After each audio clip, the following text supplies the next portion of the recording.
বাসনাতে, কামনাতে, রিপুতে একটা পর্দা পড়ে যায় অন্তর্জগতে, তাকে আমরা দেখতে পাই না।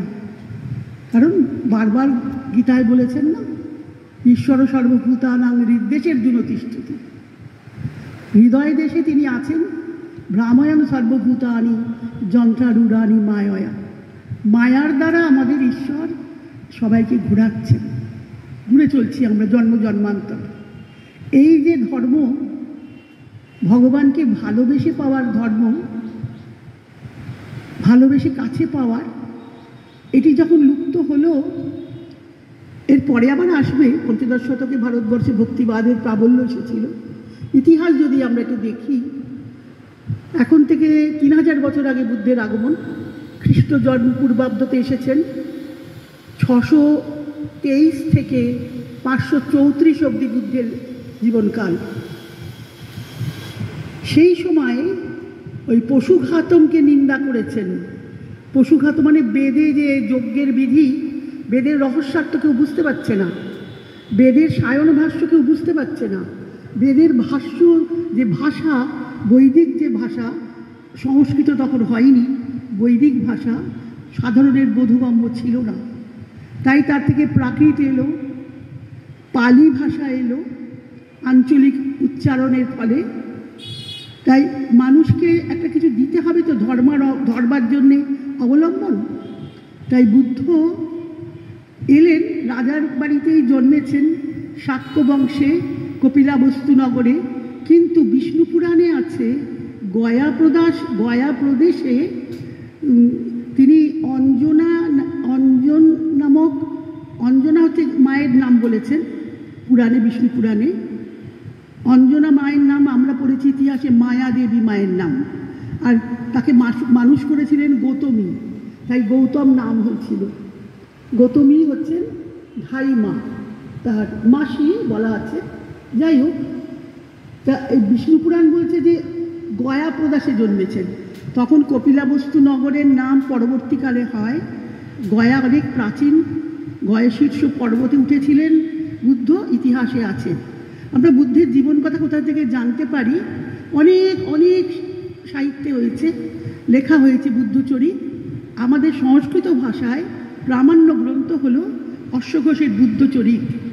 অশ্বঘোষ কালিদাস পূর্ব কবি, ক্ষেমেন্দ্রের কবিতা লেখা হচ্ছে অবদান কল্পলতা। তারপরে আছেন ললিত বিস্তর বৌদ্ধ গ্রন্থ।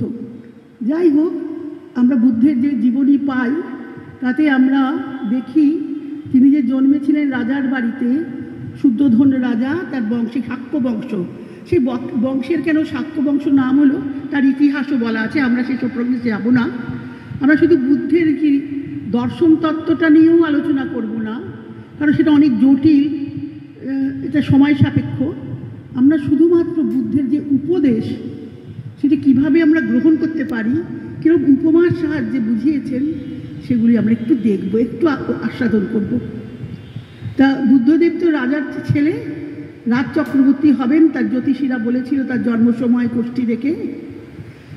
কিন্তু যদি ইনি সংসারে থাকেন তাহলে রাজ চক্রবর্তী হবেন, কিন্তু এনার সংসার ত্যাগেরই প্রবল সম্ভাবনা, সেটা শুদ্ধোধন জেনেছিলেন।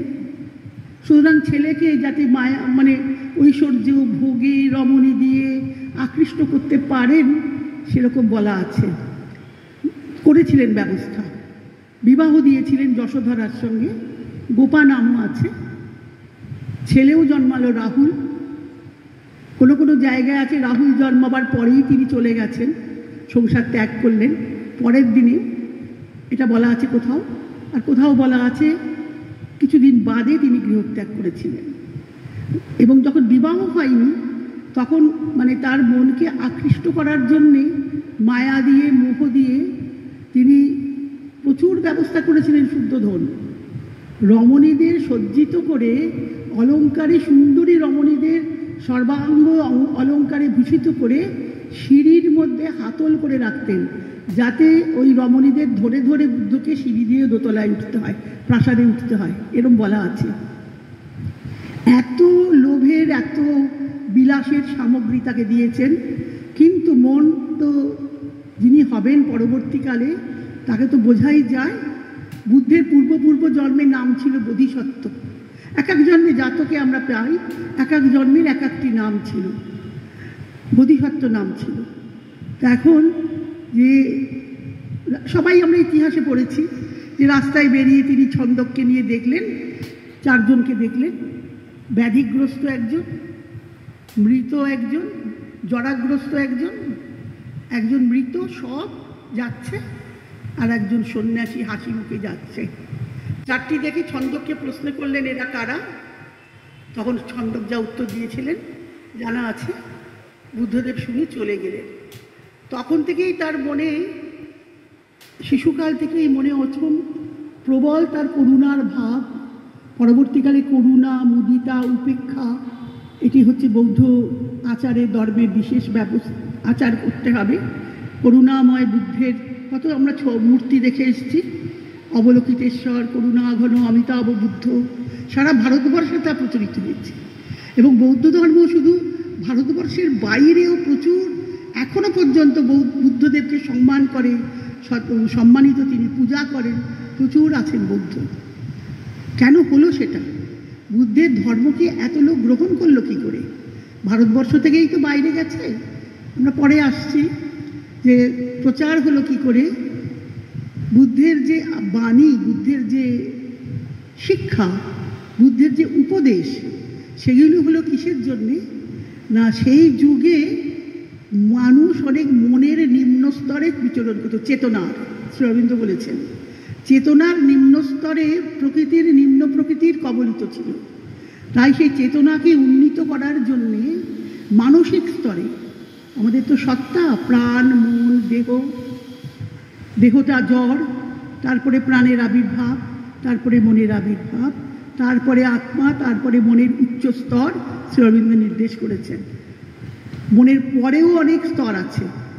এখন বুদ্ধদেব এসে মানসিক চেতনাকে উন্নীত করার জন্যে, মনকে উন্নত করা, মানসিক চেতনা যাতে মানুষের একটু উচ্চ পর্যায়ে যায়, মানুষ যেন একটু ভদ্র হয়, বিনীত হয়, কোমল স্বভাব হয়, তার জন্যে নৈতিকতা মানুষের যেন শিক্ষা হয়, নীতিবোধ জাগে, পাপ পুণ্যের বোধ জাগে। তাই তিনি সেই উপদেশগুলি তপস্যা করলেন, কঠিন তপস্যা করেছেন। নৈরঞ্জনা নদীর ধারে আমরা জানি বোধি বৃক্ষের তলায় উরুবিল্ল গ্রাম। বুদ্ধদেব খুব সৌন্দর্য প্রিয় ছিলেন। উরুবিল্ল গ্রামের নাকি শোভা অপরূপ ছিল, শ্যামল সবুজ একেবারে কানন। সেখানে বোধি বৃক্ষের তলায় বসে, কোথাও অশ্বত্থ বৃক্ষ বলা হয়েছে, কোথাও বটবৃক্ষ বলা হয়েছে, সেই বোধিদ্রুমটা এখনো আছে। নৈরঞ্জনা নদীর তীরে তিনি বসলেন যখন আসনে, তখন বলেছিলেন ইহা আসনে সুস্য তুমি শরীরম, আমার এই শরীর এই আসনেই শেষ হবে। ত্বক অস্থি মাসন, আমার সমস্ত মাংস, ত্বক, অস্থি, এটা শুধুমাত্র বিদ্যমান থাকবে। সত্যি তাই হয়েছিল। পাঁজরাগুলো, অস্থিপঞ্জর বেরিয়ে গিয়েছিল, হাতে করে মেরুদণ্ডটা ধরা যেত, এরকম শীর্ণকায় হয়েছিলেন। 6 মাস তপস্যা করেছিলেন, 6 মাস। 29 বছরে তিনি বেরিয়ে এসেছেন, গৃহত্যাগ করেছেন। 6 বছর কঠিন তপস্যা করার পরে যখন শরীর চলে যাবার মতো, সেই সময় আমরা জানি সুজাতা এসে পায়েস দিয়েছিলেন, অমৃত আস্বাদ করে শরীরটা রক্ষা হলো। তাই থেকেই তিনি যে সাধন পন্থা পেলেন, তিনি ধ্যানে জেনেছিলেন যে দুঃখের কারণ, মানুষের যে শরীর ধারণ করে যে মানুষ এত জগতে দুঃখ পায়, তার কারণ হলো এই যে জন্ম। এই জন্মের কারণেই মানুষের দুঃখ, শরীর ধারণেই দুঃখ। সেই দুঃখকে কি করে, দুঃখের কারণ আছে, দুঃখকে ধ্বংস করা যায়, উপায় আছে, এবং সেই উপায় অবলম্বন করতে হবে। 4টি উপলব্ধি হলো যে 4টি, এইটি তার ধ্যানে তিনি জানলেন। দুঃখ আছে, দুঃখের উৎপত্তি আছে, দুঃখের কারণ আছে, দুঃখ ধ্বংস হয় এবং ধ্বংসের উপায়ও আছে। চত্বারি আর্য সত্যানি, 4টি আর্য সত্যের কথা বললেন। আর্য বলেছেন কিন্তু, অনার্য বলেননি। এই আর্য সত্যগুলি যদি এইটা দিয়ে এই নীতিটাকে বলা হয় প্রতীত্ব সমুৎপাদ নীতি। বুদ্ধদেবের দর্শনে এইটা নীতিটার নাম হলো প্রতীত্ব সমুৎপাদ নীতি। দুঃখের কারণটি কি ধ্যানে তিনি জানলেন, যখন তার শরীর যখন ওই পায়েসটা সুজাতার পারমান্ন খেয়ে শরীরটা রক্ষা হলো, তখন তিনি আসন থেকে উঠে প্রথম ধর্ম প্রচার করতে গেলেন। তখন তাকে 5 জন ব্রাহ্মণ তার কাছে শিষ্যত্ব গ্রহণ করলেন প্রথম উঠেই। 5 জনের মধ্যে একজনের নাম হচ্ছে কৌণ্ডিন্য। কৌণ্ডিন্য কিন্তু দেখলো যে পায়েস খেলেন বুদ্ধদেব, তখন তিনি চলে গেলেন, বারাণসী চলে গেলেন। বলে না, এর কাছে আর থাকবো না, এ তো খাদ্য গ্রহণ করে নিয়েছে। তারপরে আবার ফিরে এসেছিলেন পরে, অবশ্য উপদেশ গ্রহণ করেছিলেন। বুদ্ধদেব তখন এই 5 জনকে দীক্ষা দিলেন, দীক্ষা দিয়ে 5 জনকে উপদেশ করলেন। এবং তারপর প্রথম তিনি সারনাথে তিনি নির্দেশ পেলেন বারাণসী যেতে হবে। রুদ্রক বলে একজনের কাছে দীক্ষা নিলেন। আর প্রথম যিনি দীক্ষা তাকে শিক্ষা দিয়েছিলেন যখন তিনি এলেন, অরার, তার নাম হচ্ছে অরার। বুদ্ধচরিতে আছে, অরারের কাছে তিনি শিষ্যত্ব গ্রহণ করলেন। অরার তাকে কী শিক্ষা দিয়েছিলেন আমরা তার এই শিক্ষার মধ্যে দেখি। সেই কালে যে প্রচলিত সাংখ্য দর্শনের কী প্রভাব ছিল, কপিলের সাংখ্য দর্শন, প্রকৃতি পুরুষ তত্ত্ব, সৃষ্টিতত্ত্বে 25টি তত্ত্বের 5টি ইন্দ্রিয়, 5টি পঞ্চমহাভূত, পঞ্চজ্ঞানেন্দ্রিয়, পঞ্চকর্মেন্দ্রিয়, মন 11 ইন্দ্রিয়, এরকম করে। আর প্রকৃতি পুরুষ, মহৎ, অহংকার, এইটা সৃষ্টির ক্রমটাকে 26টি তত্ত্ব। তাহলে এখানে প্রকৃতি পুরুষের তত্ত্ব বুদ্ধদেব গ্রহণ করলেন যে কি করে জ্ঞান লাভ হয় না, প্রকৃতি পুরুষের থেকে বিবিক্ত হলে জ্ঞান লাভ হয়, জ্ঞান হয়। মানে অর্থাৎ আমার প্রকৃতি ক্রিয়া করছে, ক্রিয়াশীলা সাংখ্য দর্শনে বলা হয়। আর পুরুষ অন্তরে আছেন সাক্ষী স্বরূপে, তিনি দেখছেন আমাদের। এই যে আমি কথা বলছি, হাত নাড়ছি, পা নাড়ছি, চলছি, এটা কে আমাদের করায়? প্রকৃতি করায়। কিন্তু প্রকৃতি পুরুষের অনুমতিতেই করায়। তা প্রকৃতি পুরুষ তত্ত্ব অরার শিক্ষা দিয়েছেন কী করে জ্ঞান হবে মানুষের, অজ্ঞান কী করে যাবে না, যদি প্রকৃতি পুরুষের বিবেকটাকে তার সে সচেতন হয়। অর্থাৎ প্রকৃতি থেকে পুরুষকে আলাদা করতে পারে। পুরুষ সাক্ষী স্বরূপে থাকবেন, নির্বিকার, তার কোনো নিষ্ক্রিয়, কোনো বিকার নেই। তা এরকম তত্ত্ব জানার পরে তিনি তপস্যায় বসেছেন। তপস্যা থেকে উঠে দেখলেন যে, বললেন কি উপদেশে, যে আমাদের 2টি অন্ততে চলবে, থাকলে চলবে না, মধ্যপন্থা অবলম্বন করতে হবে। 2টি অন্ত কি কি?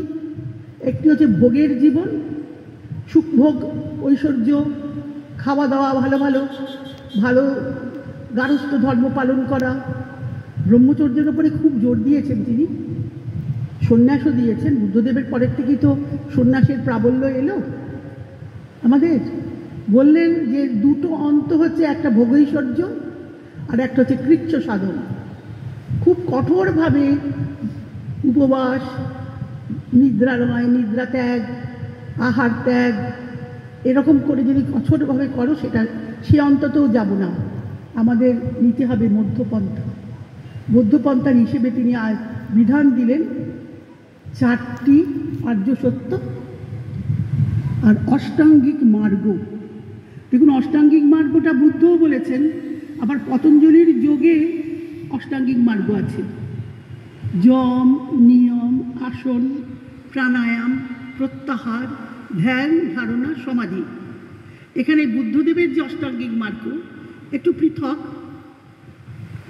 সম্যক দৃষ্টি, সম্যক বাক, সম্যক সংকল্প, এই 3টির মধ্যে 3টিকে নিলে আমরা যমটা পাচ্ছি, সংযম।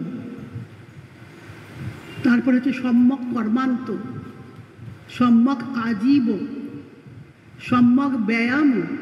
সব কিছু তুমি করবে, সুনিপুণভাবে জীবিকা অর্জন করবে, কথা বলবে সুন্দর করে, সংকল্প রাখবে, সব সম্যক কিন্তু পরিশুদ্ধভাবে তোমাকে করতে হবে। সম্যক স্মৃতি, সম্যক সমাধি। তুমি স্মৃতিধারণ চারণ করবে, স্মৃতিকে ধারণ করে থাকবে, এগুলি আমাদের আমাদের ধর্মের কথাও বলা হয়েছে। চণ্ডীতে বলা হয়েছে না, যা দেবী সর্বভূতেষু স্মৃতিরূপেণ সংস্থিতা, মা স্মৃতিরূপে আছেন আমাদের মধ্যে। সুতরাং আমরা গীতার কথার সঙ্গে বৌদ্ধ ধর্মের কথা খুব মিল আছে, আমরা পাই, উপদেশে অনেক মিল পাই। যাই হোক, এখানে উপদেশ দেবার জন্য তিনি ভিক্ষুদেরকে নিয়ে সারনাথে গেলেন। সেখানে ধর্মচক্র প্রবর্তন এবং সংঘ প্রবর্তন, সংঘের উপরে খুব জোর দেওয়া হয়েছে।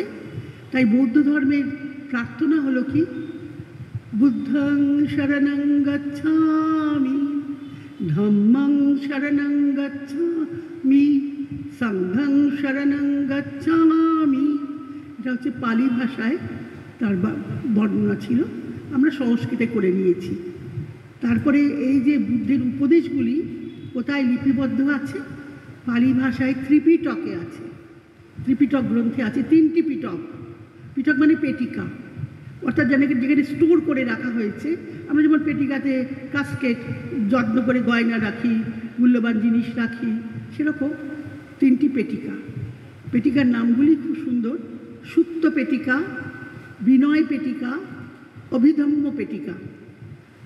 সুত্ত পেটিকাতে কি আছে, বুদ্ধের উপদেশগুলি আছে, এটা বড়, খুব বড়। আর তারপরে বিনয় পেটিকাতে আছে যেগুলি আচরণীয় ধর্ম, সেগুলি কিভাবে করতে হবে তার। আর অভিধম্ম পেটিকাতে আছে বৌদ্ধদেবের ধর্মের দর্শন, নীতি, তত্ত্ব, এগুলি আছে। আমরা বুদ্ধদেবের উপদেশের কিছুটা অংশ শুনি। বলছেন সারিপুত্র তার দীক্ষা নিলেন, আনন্দ সারিপুত্র, এরা তো খুব প্রিয় শিষ্য ছিলেন বুদ্ধের। আমাদের বুদ্ধের বলতে গেলে অনেক সময় লাগে, আমরা সংক্ষেপে বলি, আমাদের পরে আবার ষষ্ঠী তীর্থের নাটক আছে, শ্রুতি নাটক আছে, আমরা একটুখানি সংক্ষেপে বলে বোঝার চেষ্টা করি।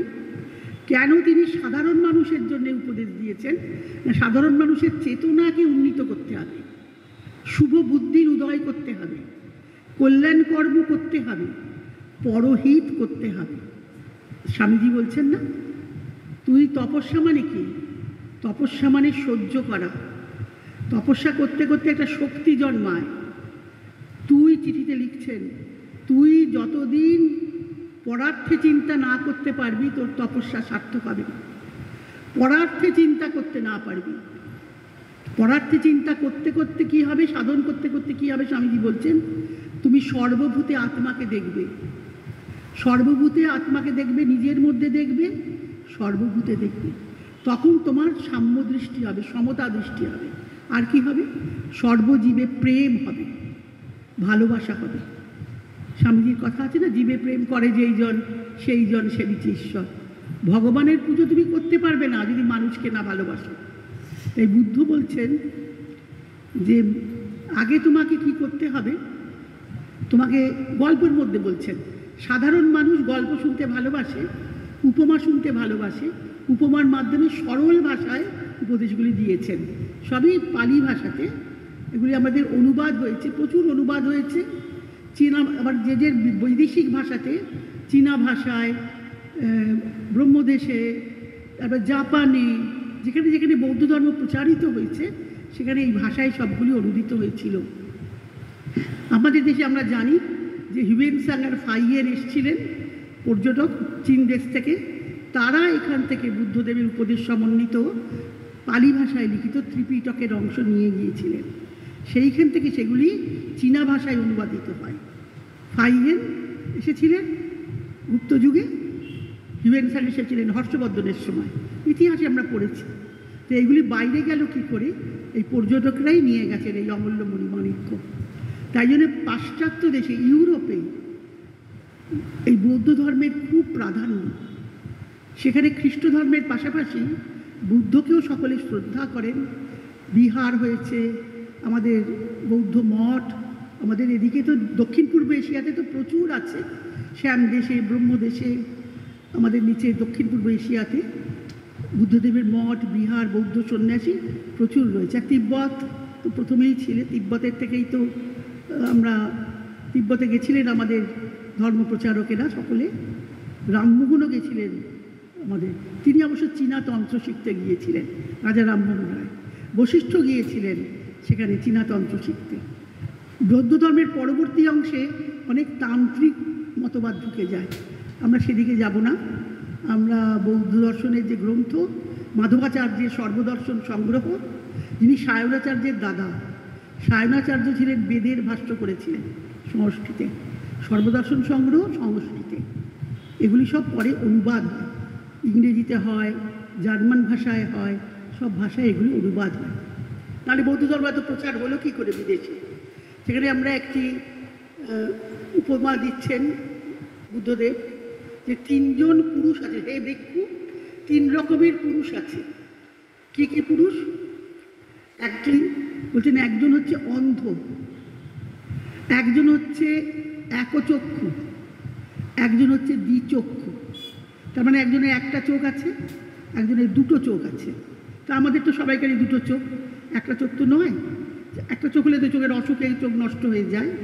বলছেন না, পুরুষ এই প্রকৃতির হয়, সমস্ত পুরুষ তিন রকমের হয়।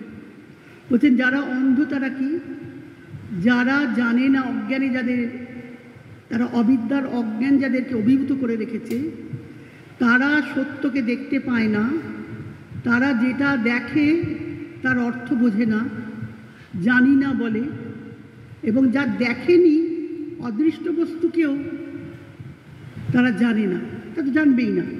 আর একটা কি, যা কিছু প্রাপ্য বস্তু উপদেশ দিচ্ছেন, প্রাপ্য বস্তুকে লাভ করতে পারে না, যা কিছু পাওয়ার দরকার তা পায় না। আর প্রাপ্য যে বস্তুগুলো আছে তাকেও বাড়াতে পারে না, বহুল করতে পারে না। আমি আমাদের চলিত ভাষায় বলছি, বহুল করতে পারে না, বেশি করতে পারে না, তারা অন্ধ। আর একচক্ষু কারা? মানে অন্ধ ব্যক্তি মানে তারা কিছুই বোঝে না, অজ্ঞানে তারা জীবনযাপন করে, শুধু জন্ম আর মৃত্যুর মধ্যে তারা ঘুরে বেড়াচ্ছে, কোনো জ্ঞান নেই, কোনো ইচ্ছাও নেই। ভগবান কিন্তু ভগবান কথা বলেননি, তিনি বলছেন কোনো কল্যাণ কর্মে তাদের অভিমুখতা নেই, কোনো চেতনা তাদের নেই। তাই আর একচক্ষু কারা? যারা প্রাপ্য কর্ম বস্তু পায় কিন্তু প্রাপ্য বস্তুকে বাড়াতে জানে না। আর যারা দৃষ্টি, যারা দেখে যা তার অর্থ বোঝে, যারা একচক্ষু অর্থ বোঝে কিন্তু যা দেখে না তা বোঝে না। আর একজন যে দ্বিচক্ষু, যে সে প্রাপ্য বস্তু পেতে পারে, প্রাপ্য বস্তুকে বাড়াতে পারে, মানে স্বাভাবিক যে আর কি, এবং বহুল করতে পারে প্রাপ্য বস্তুকে। আর যা দেখে সে নিয়ে বিচার করতে পারে, যা দেখেনি তাকে জানবার আগ্রহ আছে, দৃষ্ট যা নয় অদৃষ্ট যা, তিনি হলেন দ্বিচক্ষু। তিন রকমের পুরুষের কথা বললেন। আবার বলেন আরও তিন রকমের পুরুষ আছে। কীরকম? তিনটি নাম দিয়েছেন একটু, তারা কীরকমভাবে তাদের কথা অনুসারে, ভাষা অনুসারে। আমরা কত রকম কথা বলি না, ভাষা প্রয়োগ করি। একজন হচ্ছে গুথুবাণী। গুথুবাণী লোক কারা? তাদের ভাষাতে, বুদ্ধদেবের ভাষাতে বলছে গুথুবাণী,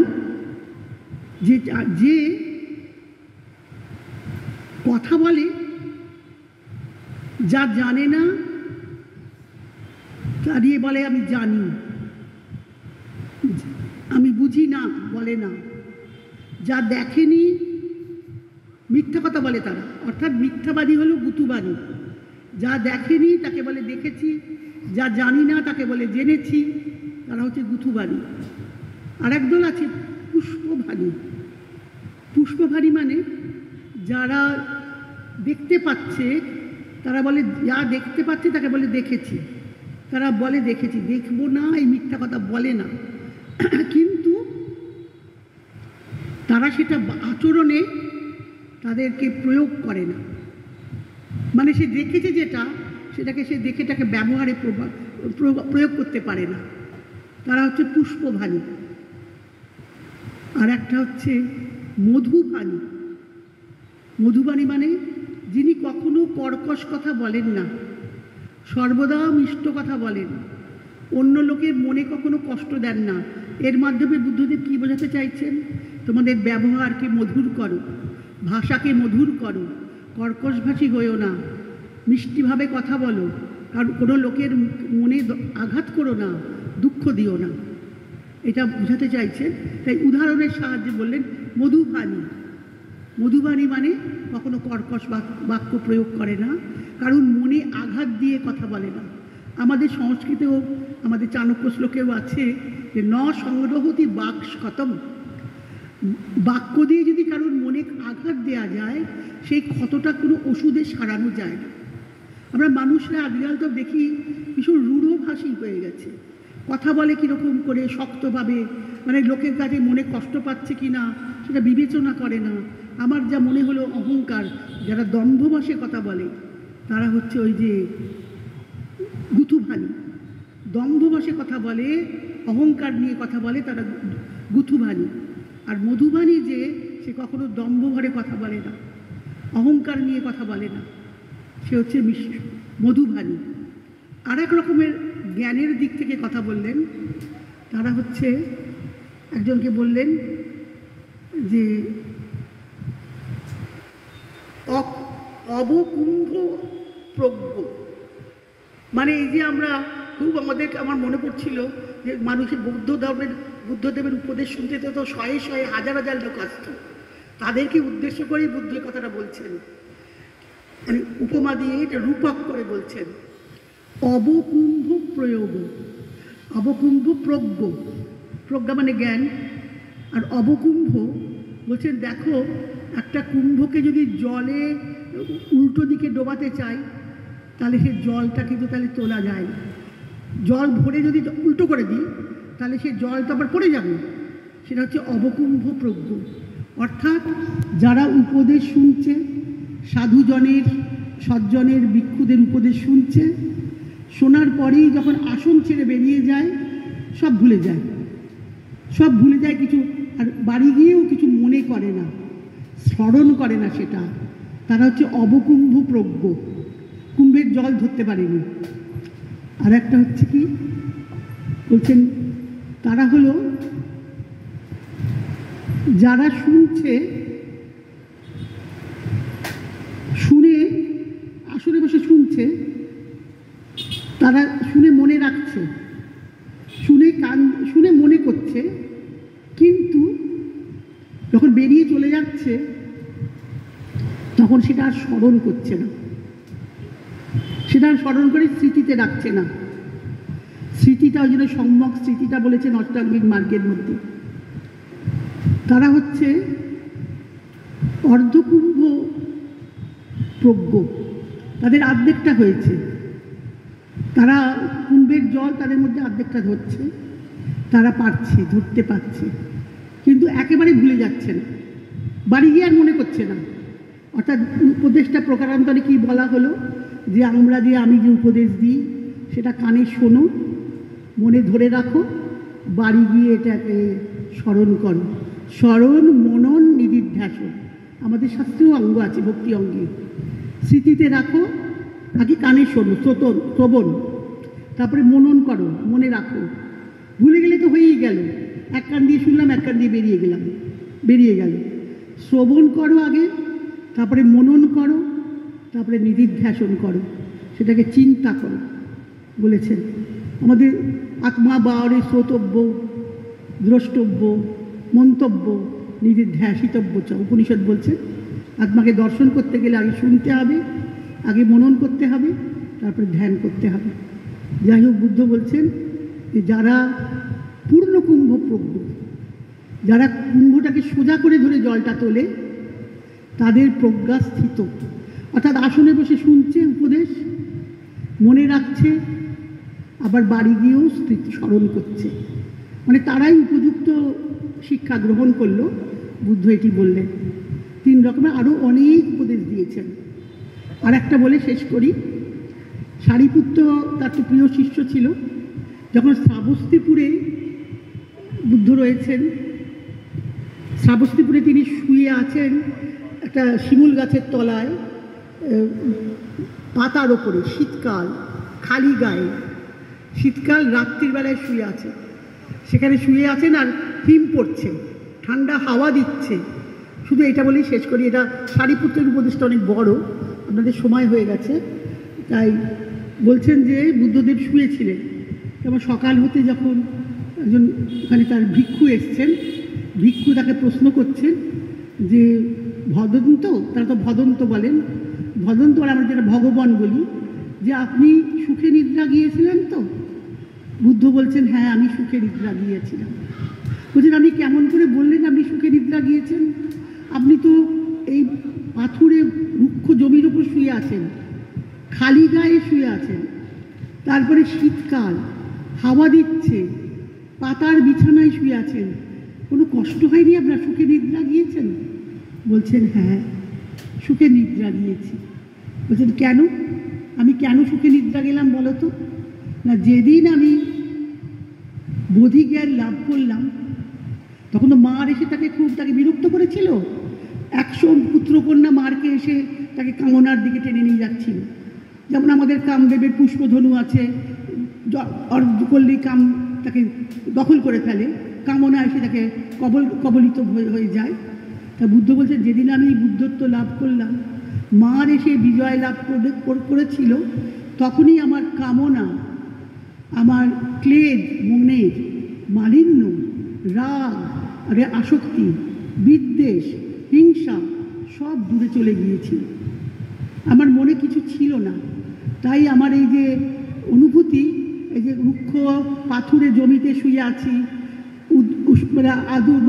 খালি গায়ে শুয়ে আছি, আমার বস্ত্র কাঁসায় বস্ত্র, শীত বায়ু, পত্র শীতের হিম পড়ছে, আমাকে কোনো কষ্ট দিতে পারছে না। তাই আমার নিদ্রা সুখের হয়েছে। যদি মানুষের বাসনা প্রবল থাকে, কামনা এসে ক্লিন্ন হয়, তার বলছেন আমার সমস্ত উচ্ছিন্ন হয়ে গেছে। বুদ্ধদেবী ভাষাটা বলেছিলেন আমার মন থেকে সব উচ্ছিন্ন হয়ে গেছে, কিছু নেই, চিত্তে কোনো বিকার নেই। আর তারপরেই বলছেন যদি কোনো মানুষের চিত্তের বিকার ঘটায় হিংসা, দ্বেষ, কাম, লোভ, আসক্তি, তাহলে সে সুখে নিদ্রা যেতে পারে না, তার নিদ্রা সুখের হবে না।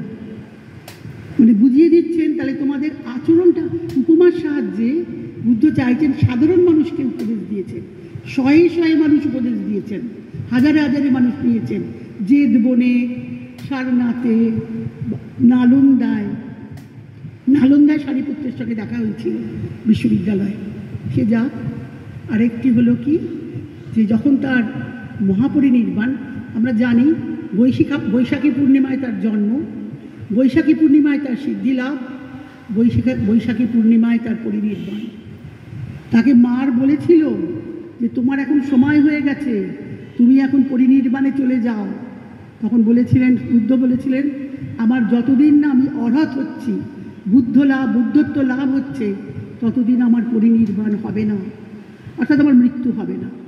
যখন তার ওই 534 খ্রিস্টপূর্বাব্দ, সেই সময় তিনি গেলেন যেখানে লুম্বিনী উদ্যানে গেলেন, সেখানে ওই যে জানেন তাকে চুন্দের গৃহে একটা কামার, কর্মকার, তাকে সে বিষাক্ত মাংস দিল খেতে। বুদ্ধদেব জানেন যেটা বিষাক্ত, তবু সেটা গ্রহণ করলেন, দিয়েছেন বলে। তখন তার শরীর খুব অসুস্থ হলো। শরীর আগে অসুস্থ হয়েছিল, জীবক সারিয়েছিলেন বৈদ্য, অনেক কাহিনী আছে। তখন বললেন, আনন্দকে বলে গেলেন, আনন্দ তার প্রিয় শিষ্য, আনন্দকে বললেন তোমরা চুন্দকে কোনো রকম তিরস্কার করবে না, চুন্দকে কোনো রকম তিরস্কার করে কটুবাক্য বলবে না। মানে সে তাকে মেরে ফেলেছে, তাদের ভগবানকে মেরে ফেলেছে বিষাক্ত মাংস দিয়ে, তার জন্য তাকে কোনো চুন্দকে, সেই কর্মকারকে কোনো খারাপ কথা বলবে না। আনন্দকে বলে যাচ্ছেন যাওয়ার আগে, পরিনির্বাণের আগেও বলে যাচ্ছেন, এত তার করুণা, এত তার দয়া এবং সমদৃষ্টি সকলের প্রতি, এটাই হলো সম্যক দৃষ্টি, সকলের প্রতি সমত্ব। তাই আজকের এই দিনে পুণ্যদিন, আমাদের বলা হয় শাস্ত্রে যে দিনটা যার উপলক্ষে আবির্ভাব তিথি অথবা তিরোধান তিথি, সেই দিনটি তাকে স্মরণ করতে হয়। তা আমাদের ভগবানের কৃপায়, তাঁর কৃপায়, বুদ্ধদেবের কৃপায় সকলেই তো একই, সবাই এক থেকেই এসেছেন, অদ্বৈতেই আমরা চলে যাব, অদ্বৈত থেকেই আমাদের উৎস। সব অদ্বৈতেই বিলীন হবে। এবং সর্বোপরি আমাদের পরিষদের বাণী মনে করি, আনন্দ থেকেই আমরা জন্মেছি, আনন্দেই আমরা জীবিত আছি, আমরা আনন্দেই আমাদের অভিগমন হবে। জয় মা। বুদ্ধং শরণং গচ্ছামি, সংঘং শরণং গচ্ছামি, ধম্মং শরণং গচ্ছামি। তাঁর চরণে আমার শতকোটি প্রণাম। সকলকে আমার শুভেচ্ছা করুন। আজকের এই শুভদিন 9 দিন ধরে উৎসব হবে, তার আশীর্বাদে, আমাদের মায়ের আশীর্বাদে সার্থক হবে। সবাই উপস্থিত থাকবেন, সকলে সুস্থ থাকুন, দীর্ঘজীবী হন, ভগবানের ইচ্ছাকেই জীবনে রূপায়িত করে। জয় মা।